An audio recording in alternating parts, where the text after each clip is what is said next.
Good morning, good dear friends. A good Erev Shabbos. It is Friday, February 11th, and the 10th of Adar Rishon. Today is a special day because today we celebrate our dear Dr. Pasternak's birthday. Is that so? Right. We'll try And so we wish our dear Dr. Pasternak a year of mazel and bracha and gesund for you, your wife, your kids, grandkids. The whole entire mishpacha. We're very, very honored and privileged to have you on the Gemara Shir, and it's special that we can celebrate your birthday with studying some Talmud.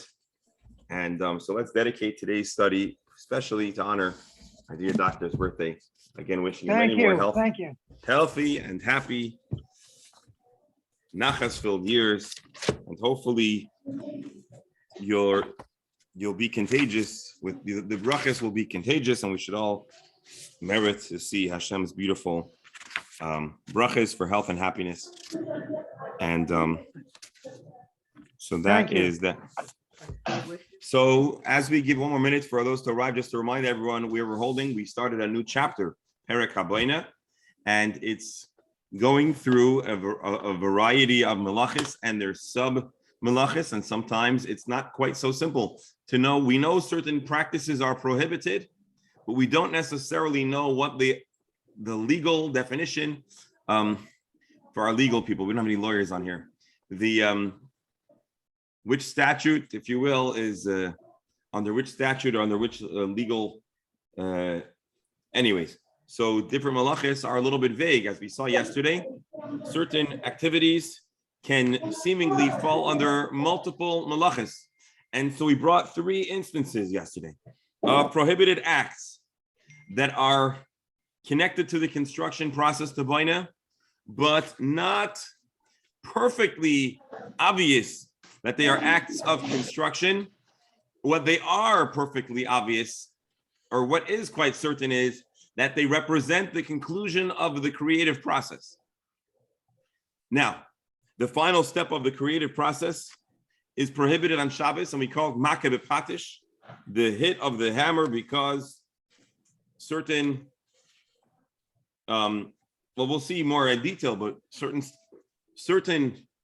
parts of the productive creative process would entail a final hit of a hammer, and so this is a phrase that is symbolic of all those things. So anytime you're closing out the creation, the creative process, that is a malacha, makeh b'patish. So the question is, in these three instances where they fall somewhere in the middle, what is their label? What are they considered? Is it considered boneh, construction, building, or is it considered, doctor, good to see you, makeh b'patish? Shalom aleichem. You guys are. Tonight's service is 5:50. Tomorrow 8 and 10. There's no sign on the door. I'm gonna ask here, folks. Give me a second. Whatever. We'll put up in a moment. Welcome. Where are you visiting from? Baltimore. Oh, I could have guessed that. Welcome. No, it's the Baltimore Yeshiva week. So, yes, a lot of Baltimore people are here this week. Yeah. What's your name? Elliot. Welcome. Enjoy. I hope we'll have you on Shabbos. All right. Folks, sorry about that. So 3 steps, they straddle, they could fit somewhat awkwardly into either category. Rav is inclined to say that it's boneh. Shmuel is inclined to say that it's makeh b'patish.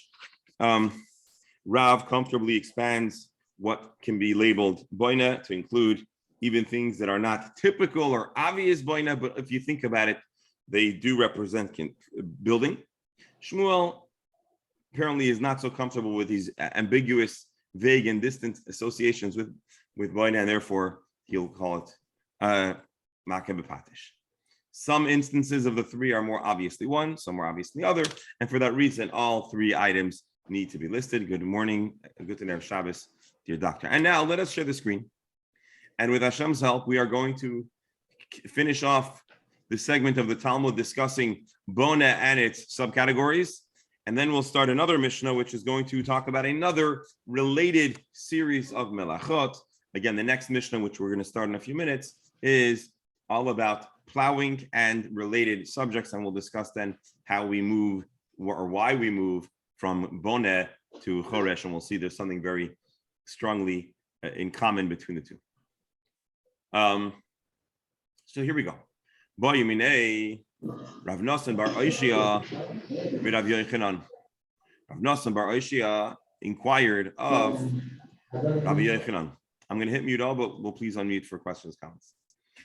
He asked the following question: Misates,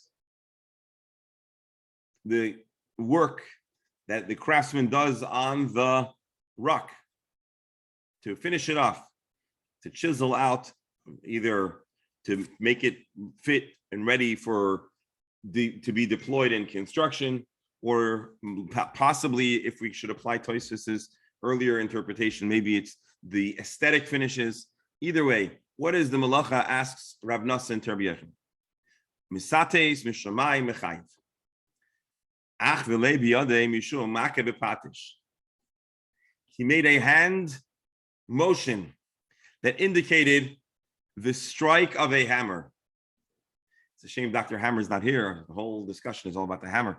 Rashi, makeh be'egrofo al kapo. He made some kind of a fist to the hand indication, which is somewhat like the way a hammer might come down on a surface. This is the psak of Rabbi Yochanan. Gemara says, hold on. Does the assertion that misates is makeh bepatish, does that sound right? Does it sound right that the chiseling, the finishing touches on a stone should be called makeh bepatish? Well, logically, it sounds right. And we could imagine Shmuel is going to like this interpretation, but we have a problem.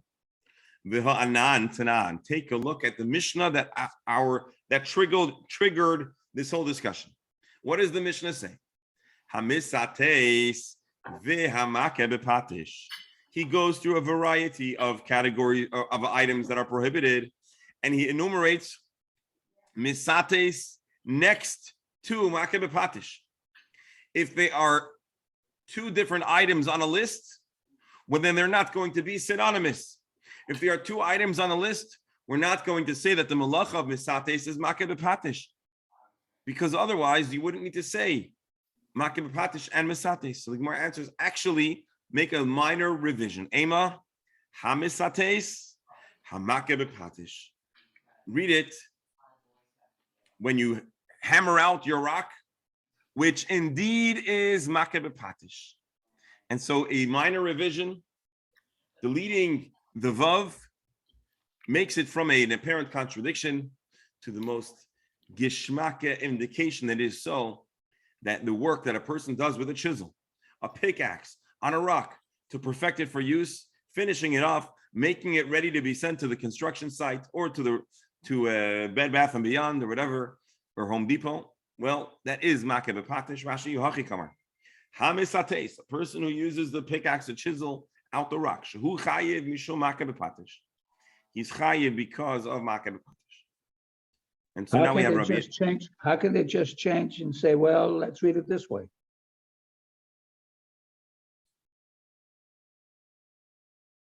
Apparently, they felt that maybe there was a small mistake fell into the text, or alternatively, I mean, it doesn't mean that. Hold on. Yeah. Alternatively, it doesn't mean that they're actually amending the text. They're teaching us how to read the text. Maybe it says hamisates v'hamakeh bepatish, but understand over here that the way that they're listed next to each other is because, in truth, they are related. So either they felt that, yeah, there were some minor, again, remember, these are texts that were primarily preserved. It's a question of kriyachtiv. No, there are different ways we can understand this. Either kriyachtiv, or alternatively, Rabbi Yochanan maybe is saying this was always his way of reading the Mishnah, and it's plausible, although we don't like to say this, maybe there was a minor discrepancy in the text. It happens in our modern text of the Talmud, and so the Gemara, we're not really supremely invited to make these kind of assertions, but the sages of the Mishnah, who had a deep knowledge of the halachic facts, and they had a tradition that went back to the Mishnaic era, apparently Rabbi Yochanan had the gravitas to assert that maybe there was a minor amendment necessary in the recorded text of the Mishnah. So again, it's not a solution for us to assert that on our own, but indeed, on occasion, the Gemara does suggest that there should be an amendment or read it the way it is. So again, maybe Rabbi Yochanan's text from the outset read that. Maybe that's the bottom. Maybe that's the underlying way that Rabbi Yochanan learned the halacha, maybe extracted from the Mishnah. So there's different ways to understand exactly what's happening over here. But that's what I would say.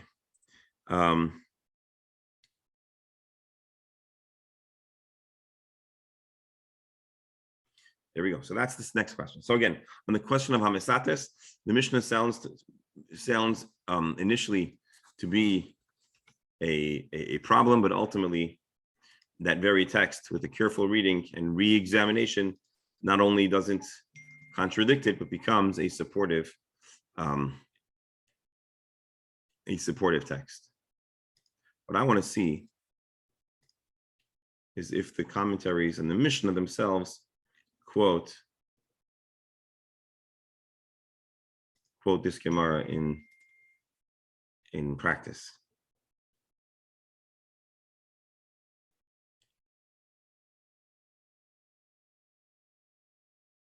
The Gemara, this is the Iker Taisus Yantif, which is just a shorter version of the Taisus Yantif. And he says over here, so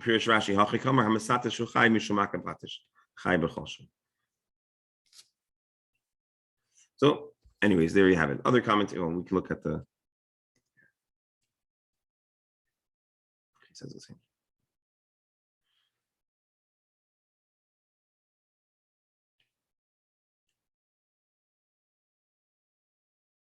All right, we'll see Taisus in a moment on the Gemara. All right, here we go. Well, actually, no, it was an earlier Taisus, I think. It was here. Or was it the last time we learned the Gemara in the I am base?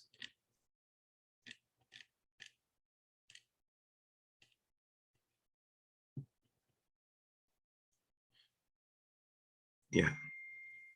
And here's the Taisus on Makeh B'Patish. Rashi says that it means what we discussed, getting the rock out of knocking the rock off of its last attachment to the mountain, to the quarry. Taisus says that it's more symbolic. It was the way that they would fashion kalim. And so we'll discuss some more, but that's okay. Let's see the next Gemara.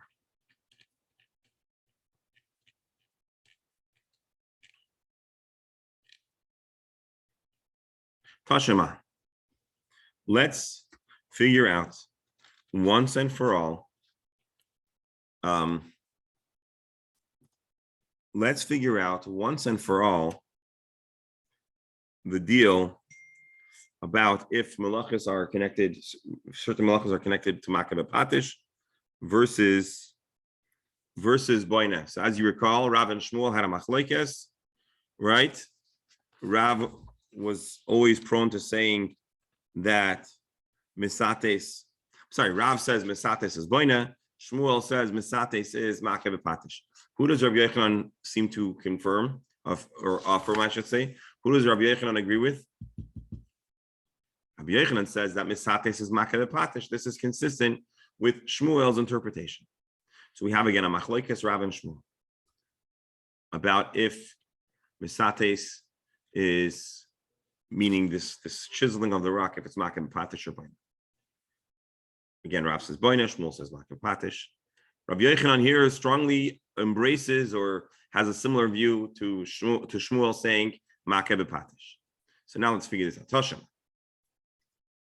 Hakodeach kol shehu chayev, person who drills a hole.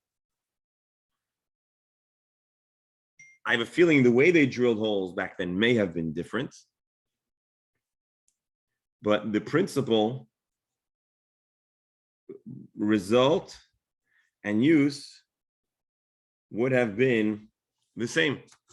So again, we're taught that if a person drills, we're chayiv. So according to Rav, this will be consistent with his viewpoint. What does that mean? When you start drilling a hole, this looks like part of the process of building. Rashi, the Amar Nekev have a binyan, because Rava is the one that is prone to say you make a hole in the lul, you make a hole in the chicken coop, or other things. He's comfortable saying that it is boina.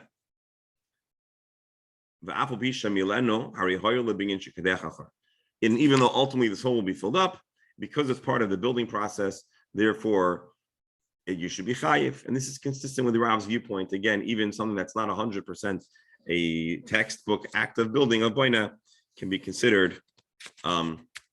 Elo the Shmuel, but Shmuel is going to be in big trouble. Why? Lav gemar malachahu. There's no question that this step is not the end of the creative process. Rashi damar noikev lav boinahu, and Shmuel rejects the piercing that we've referenced yesterday, the piercing of the chicken coop. So how is Shmuel going to agree with this text, this brisa that says that you're chayiv, you shouldn't be chayiv? Lav gemar malacho. So the Gemara says, Shmuel will have to say that not every time you make a hole, not every time you drill a hole, you're chayiv. Hacha b'mayaskinon, you would have to stay. What kind of situation we're talking about? The baze beramsa, the parzel of shafke bevagave. It's an instance where you use the kind of bore and you use the tool to make a hole, but you left the tool inside. And I'm thinking, I don't know if you've ever seen, again, I'm not a man of construction or engineering. I don't know if you figure that out, but I know that when you get these you have these different like hooks to hang up pictures. So a lot of times the hook has a screw-like design and you're able to twist it and create the hole. And what do you do when the hole is created? You leave the hook inside and you hang the picture on it. So I believe we're portraying something akin to this. Well, you have the story, also the example of a matzah. Matzah does not to the door. You make a hole. Right. So here it sounds like we're describing something like a tool of that sort. You're piercing the wall with a nail. I'm just trying to use a contemporary analogy that I could relate to. And you leave it inside, and now you're going to hang things on it. And so now that's Gemar Malacha. So here the puncturing, the drilling is simultaneous and the final step of the act of construction, of building. And you want your home to have hooks. Let's read Rashi, who's going to correct my description a bit. He says we're talking about a long iron nail. And you keep it inside to hang things on it. Again, in Florida, we don't really have a lot of coat racks and stuff like that. But, well, actually, maybe for raincoats. But the rest of the world, we're quite familiar with the fact that you need to have a lot of hanging space, a lot of hooks.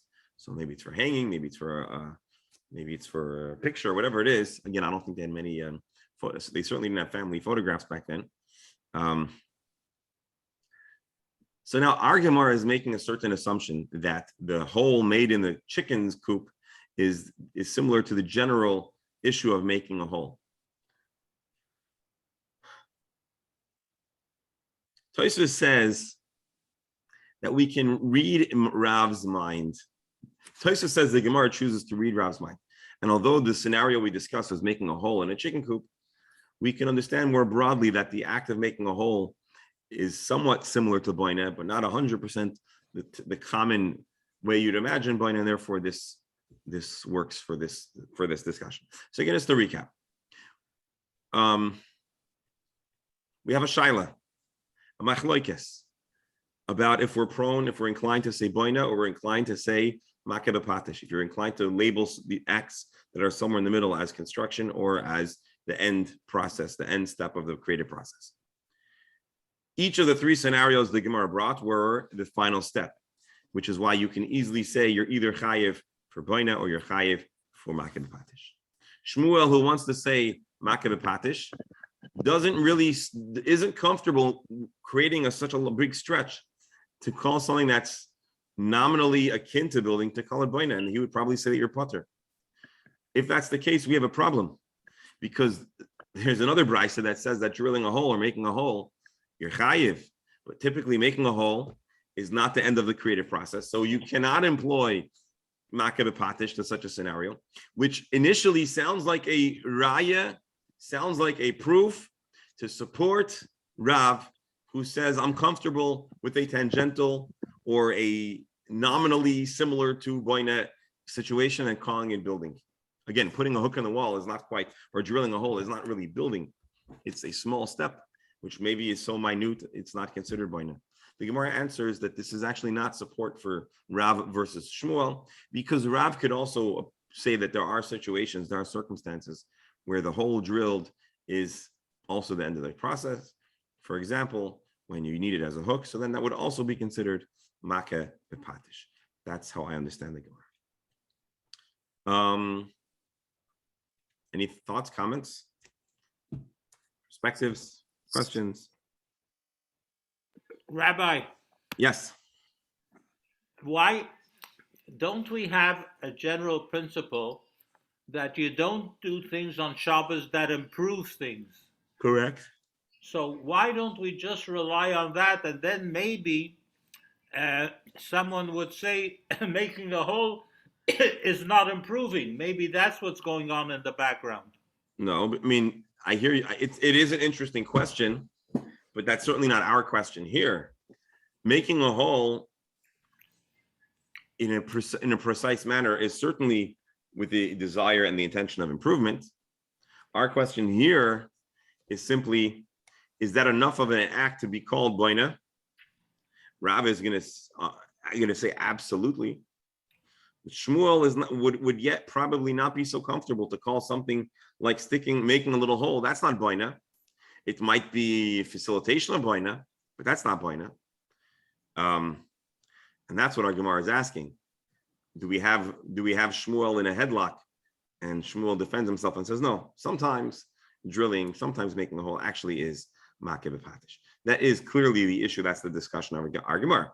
Now you're asking another question. Could we consider making a hole, if I understood you correctly, could we consider making a hole as damage, not constructive at all, and therefore you should be entirely putter?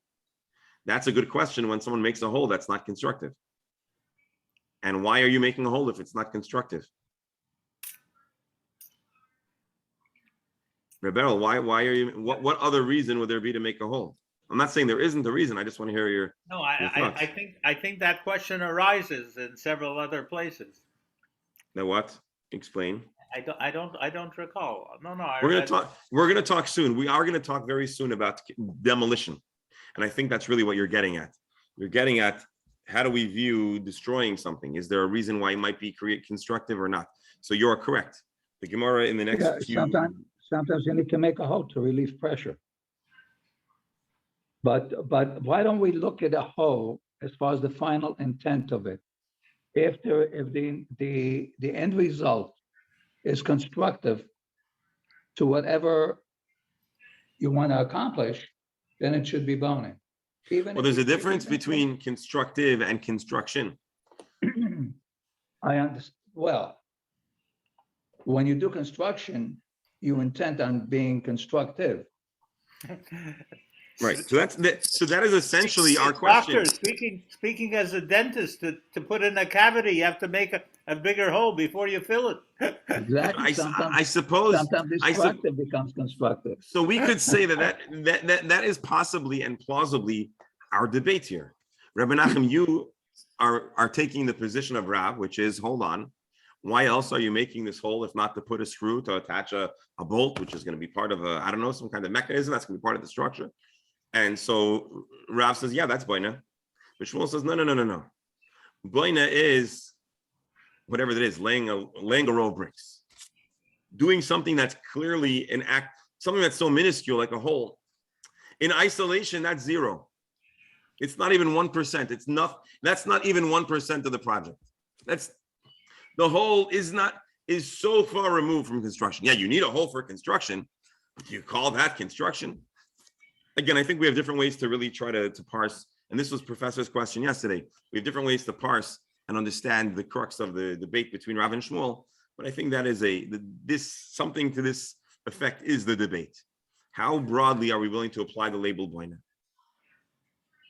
And Rav says, yeah, if it's part of the constructive, if it's part of construction, if it's one of the steps necessary to build a house, if it's one of the steps necessary to build an addition or to do any kind of other element of construction, well, then that's construction. And Shmuel says, no.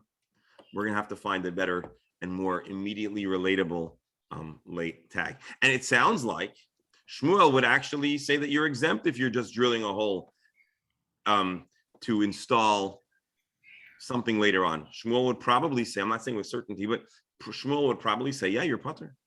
You're not chayav for that, which again is surprising, but that's what it is. Can you construct a wooden box with glue instead of nails, banging a hole?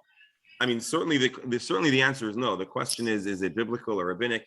We're going to get to soon about the difference between building a structure and creating the kalim. There are distinctions. So it's a good point. Let's we're going to see, the Gemara is going to give us some more words to sink our teeth into it. So this concludes this little brief segment, Machlokas Rav and Shmuel.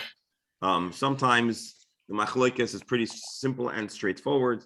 Other times we're left with a little bit of trouble. For example, the screw in the wall. Ultimately, Shmuel defends himself and is able to continue holding on to his position, which is we're always going to, for anything that's not really a primary essential part of construction, that's going to be closer to Makeh B'Patish. Let's finish this Mishnah. Ze'aklal. Our Mishnah says like this. Ze'aklal. This is the rule. A person doesn't act, and the work is going to endure Shabbos. And here, if you recall, there were two interpretations. Either the work endures over Shabbos, or if you do work that endures, it's an enduring, finished job that's going to sustain. And you do it on Shabbos, chayiv, you're chayiv. So that question was the question of Rashi and Tosfos. But let's see the Gemara more broadly, and then we'll also certainly see Rashi and Tosfos here. The Mishnah against Ze'aklal. The Gemara asks, Ze'aklal asuyeh mai. Why do we need to say Ze'aklal? What is it coming to teach us? Is there something big or surprising? What are we discussing? So the Gemara says, Lasuye dechak kefiza bekaba. We're talking about if you hollow out a material, raw material, to have the size of a kav. A kav was a common measurement in the time of the Mishnah and the Gemara. Rashi. Begoylam gadol haraylachik bekav. We're talking about a piece of raw material, probably wood, although I suppose it could be hypothetically other material too. Talking about but again, I think let's call it wood. A block of wood that can be carved out to have the measurement of a kav. What happened? Chakak sholosh lugin. Instead of creating the full potential of this piece of wood, he only did the job partially. So let's just imagine here. You have a stump of a tree, and the stump of the tree is enough of a size that if you work it and you carve it out, which I believe there was way you probably used fire initially and you cut it up or whatever, and you would carve it out and you'd create yourself a wooden vessel, a wooden keli. Now, what if it's a big piece of wood and you're only halfway through the process? So you have the ability, so let's talk in English for a moment. In US, you have the ability to have a gallon container, but currently it only is half a gallon. It only has half a gallon of space. Why? Because you need to still carve out more of the bottom of this piece of wood so that it's a deeper vessel that can hold more liquid. But it's useful to carry half a gallon. And so the question is this, on one hand, you're not done. On the other hand, whatever you've accomplished is going to remain. It's an enduring contribution to society or to yourself. And so Zaklal, anything that's going to remain, endure over Shabbos, the Gemara says this is teaching us about a kind of situation like a piece of raw material that you're carving out. Although you're not done, but it's going to be frozen in place, and it's not going to go backwards. So, for example, if you dig a hole in the beach on Shabbos, this is not a halachic example. You leave it for 24 hours. When you come back, your hole, even if kids don't decide to fill it in, it's not going to be the same hole. It's going to slide backwards. But this example here, this material is going to remain. Since the labor endures on Shabbos and it can be used, it's considered a complete malacha. That's what it means. It miskayemes b'Shabbos. Rabbi. Yes. Maybe an easier example is you're trying to make a chair, and in the meantime, you could sit on the part that's already made without the back. I guess that could also be an example. Yeah.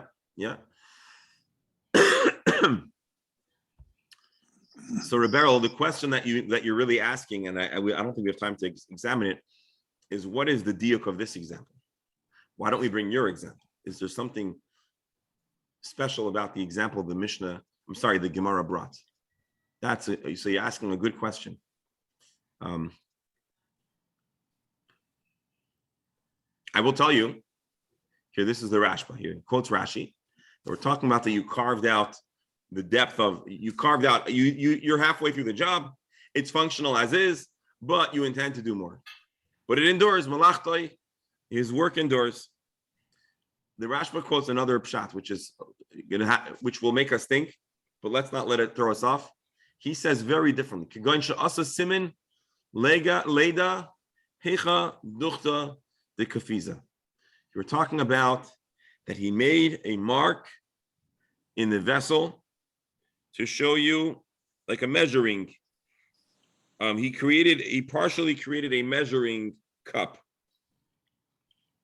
How would we understand the Gemara?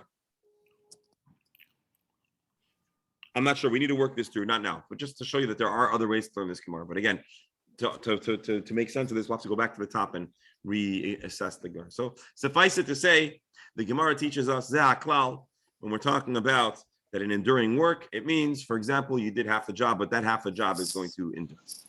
Let us continue. Rabbi Shimon ben Gamliel teaches in the end of our Mishnah, Hamake bekornas al asadon. If you strike your hammer on an anvil, what's an anvil? It's your work surface. See what Amarat, or is it? See my Amaratis? I never did metalwork. Okay, an anvil is a metalworking tool consisting of a large block of metal with a flattened top surface upon which another object is struck. Anvils are as massive as is practical because the higher their inertia, the more efficient they are, etc. Okay, so suffice it to say, Baruch Hashem, I got it right. Okay, so an anvil, if you strike your hammer on the anvil, but not on the item you're working, that's considered a malach. The Gemara asks our question, my ka'avid, if you're not using your hammer to create something, so you're just hacking a chainik, you're just making a lot of noise, it might be a problem on Shabbos, but what malacha is this? This is boina, or whatever. What did Rabbi Shimon Gamliel say? Not boina, misakin kli. How are you misakin kli? There's no kli. You're not doing anything. So here is the answer. Rabbi and Rav Yosef, Tami Tarmaya. Rabbi and Rav Yosef both gave the answer.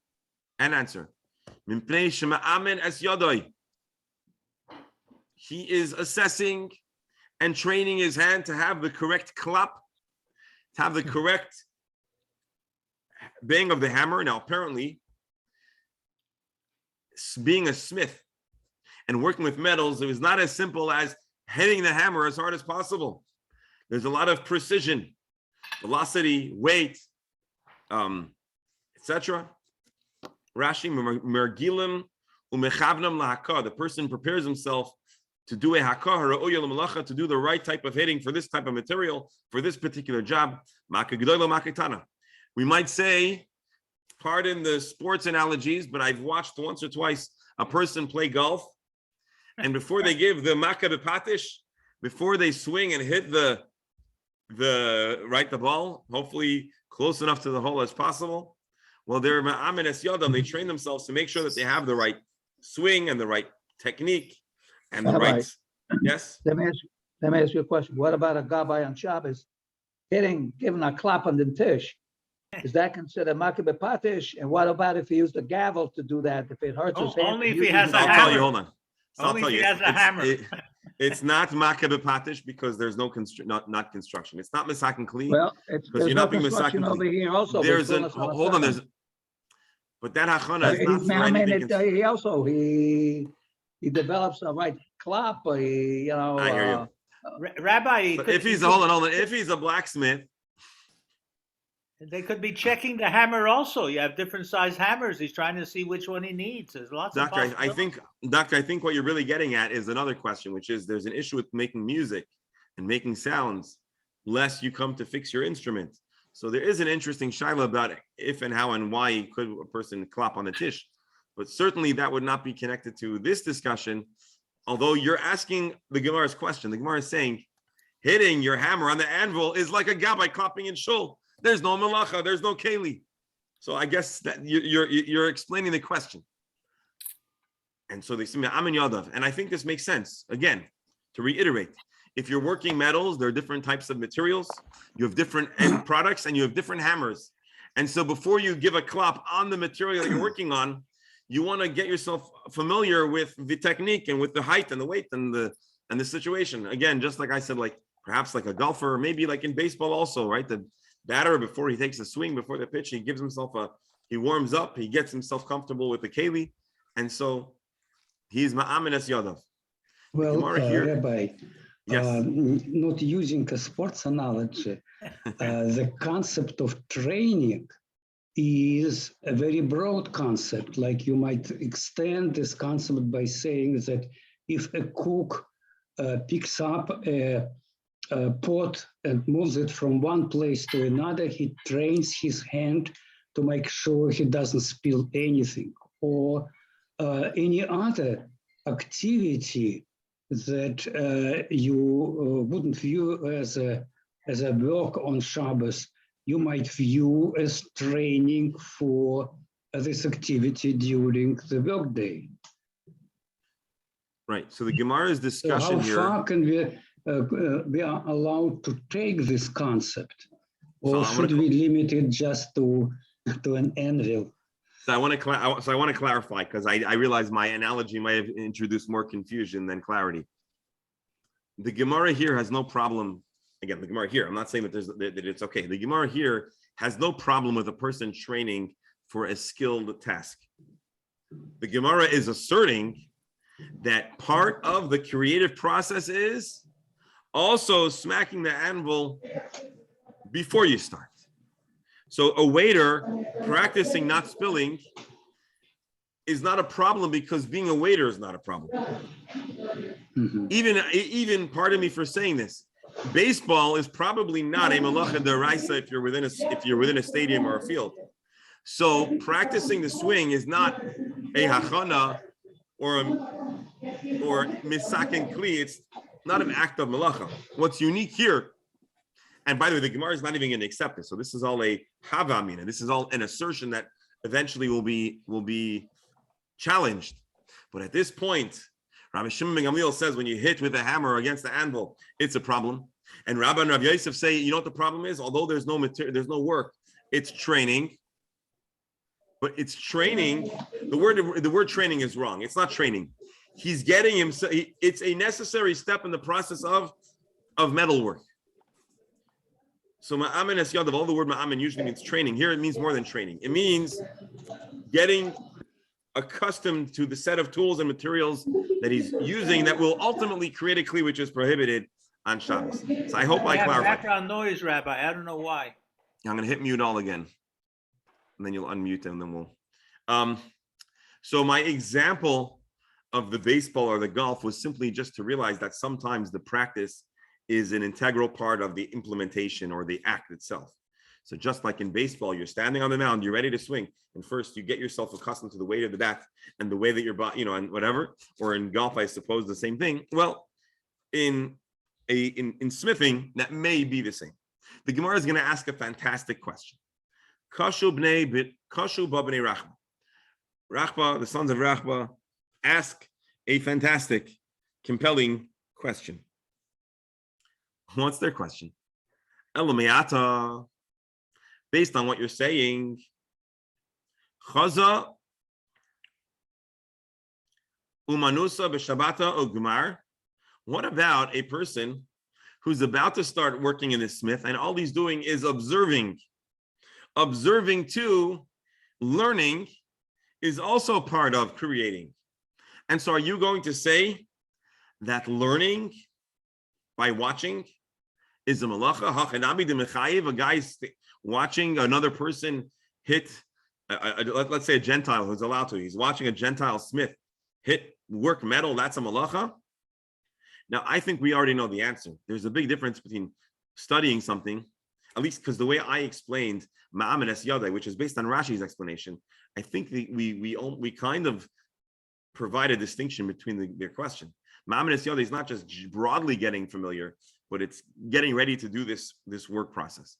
But anyways, the Gemara accepts this question. You're right. Training oneself by handling the hammer is kind of like observing visually. And so neither act is considered doing the work. You do the work, you're doing the work. But until then, that's not considered a malacha. Now, it's possible that Rabbi Yosef and Rabba don't agree. So we have a question. We challenge Rabba and Rabbi Yosef. It's possible that Rabba and Rabbi Yosef will explain what I think Rashi is saying, what I'm saying, which is no, there is a distinction. Ma'am and Es Yadai is much more immediately part of the creative process. But Abai and Rava decide. They present a different explanation. Abai and Rava explain, why does Rabbi Gamliel say that you're chayiv if you hit the hammer on the anvil without any material? They explain like this: Shekain, Miradade Tasei Mishkan Oisim Kain. You know why you're chayiv? Because this was the way the procedures worked in the Mishkan. Rashi. Miradade Tasei Mishkan. As you know, the Krushim, you see everything is connected, everything's Hashgacha Pratis. Last week and this week and the next weeks, we'll be talking about the Mishkan, the tabernacle. The tabernacle had wooden beams, which we mentioned yesterday, 2 days ago, how you might fill in if there's a hole. But besides for that, they were coated with gold. And the gold was hammered out into thin sheets. So what would they do, Rashi? Makin gimel alatas, the achas alasadon. The way the craftsmen work is they gave 3 bangs to the gold that they're trying to create into thin sheets. And then they would hammer once on the anvil, not for training, but for preserving the integrity and the smoothness of the hammer. Because if it becomes misshaped, it'll end up damaging the metal, precious metal plates. Shuhudak.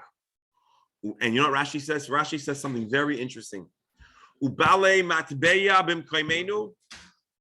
French coin, French mint people who are minting coins. Reisi oisem came. They do this before they put the imprint. They have to get it to a certain size.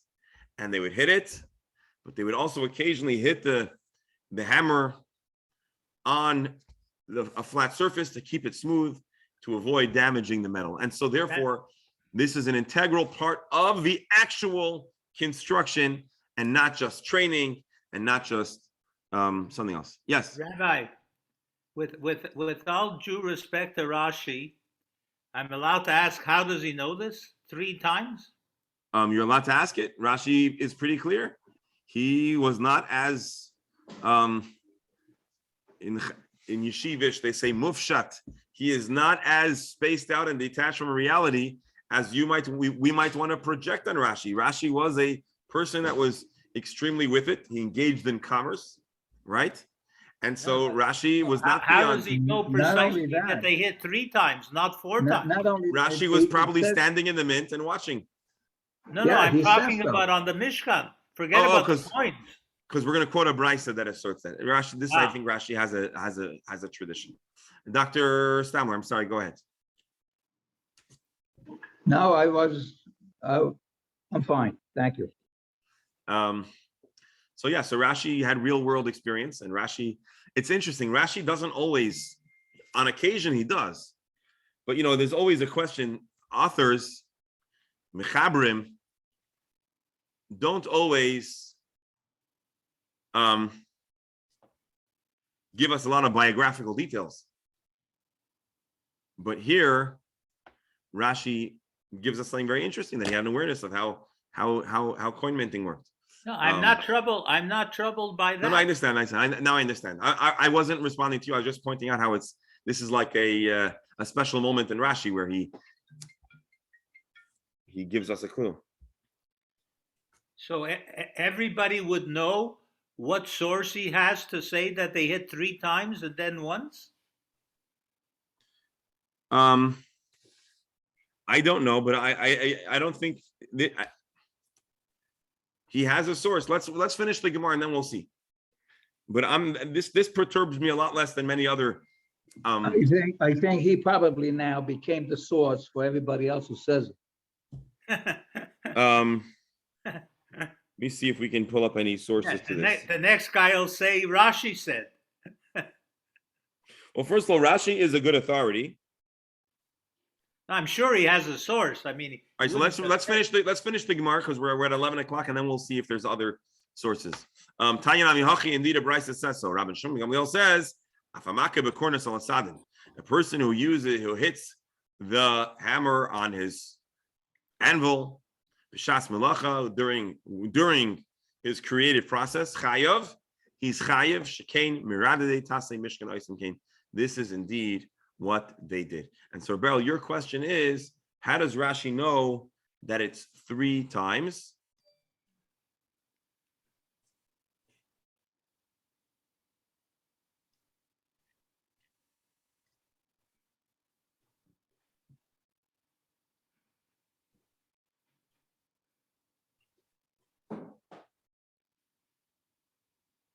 Very interesting.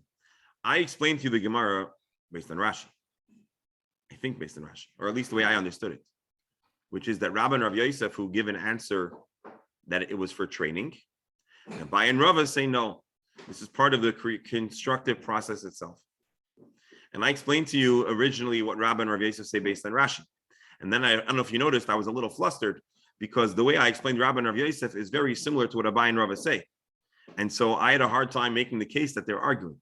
I don't know if you noticed that. You noticed that I was like a little bit, because I explained using Rashi. So the interesting thing is the Rashba points out that there are those who actually explain the Gemara that it's not a machlokes. Rabban and Rav Yosef and Abai and Rav are not arguing. Rabban and Rav Yosef say that it's training, and Abai and Rav say it's not just training, but it's an integral part of the actual creative process. And so there is a plausible way to say that they're actually not arguing. Rebberal, you're going to say that's a chiddush. Since when does Abai and Rava and Rabban and Rav Yosef, you ever see them all agree? But anyway, first of all, yes, they agree. They agree plenty. And that's how it goes. But in the real world, what's also going on, somebody who's learning might participate a little bit in the construction itself. Like, but again, help, I could see the general atmosphere. Yeah. Let's see the Rambam really fast, and then we're going to close out. A person that actually swings a hammer, they're chayiv.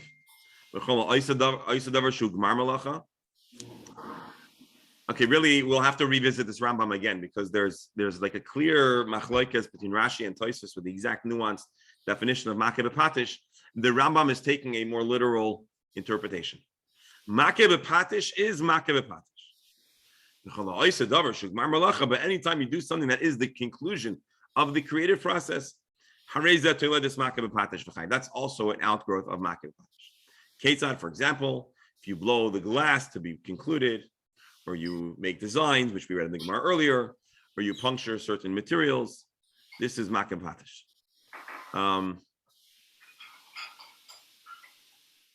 Hold on. Why not boning? Hold on. The reason why it's not boina is because we're talking about kalim. We're talking about vessels, and binyan doesn't usually apply to vessels. Basically, by saying Gomar Malocha, he answers a lot of our questions. What's the difference how you finish, with a patish, without? By the way, Dr. Stamler, just really fast. The Rambam here doesn't quote what I was hoping he would quote. It didn't address what I was hoping he would address. But he does address, and this is not halacha l'maisa, but I just want to show you. He says, makeh b'patish, a person is chayiv. Like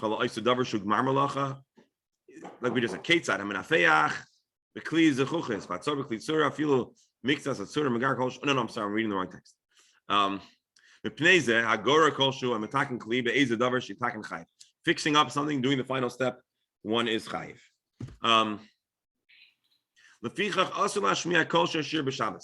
For this reason, you're not allowed to use a musical instrument. Baby klishir. Again, this is another Gemara. We read this before. We'll read it again. But I just wanted to show you because you mentioned this. Even to hit or bang on the ground. Any kinds of clapping or banging, which is akin to musical people. Even to make sound with a nut, or to play with a bell. All of these different sounds and music is prohibited. Because we're afraid if you're going to start getting into the zone of making music, you'll end up believing that it's permitted to play music, which it biblically is. Hold on, listen carefully. And then you might come to fix it. So it's a gzera. It's not biblical, but it's interesting that here we quote a Rambam that touches upon somewhat what you said. Now, this is a complicated subject. I don't want to leave off here with you thinking this is the totality of the discussion, because there are varying opinions in the halachic works, and there are those who are more lenient. And so I don't want to leave off that this is halacha l'maisa, but we do need to leave this off as a teaser. It's 11:05. Shalom bar chumash, because we're going to end here, and there'll be a chumash. Suffice it to say, a lot more to learn still. Have a wonderful day. Okay, Shakoya, have a good Shabbos. Have a Have a good good job. Shabbos. Take care.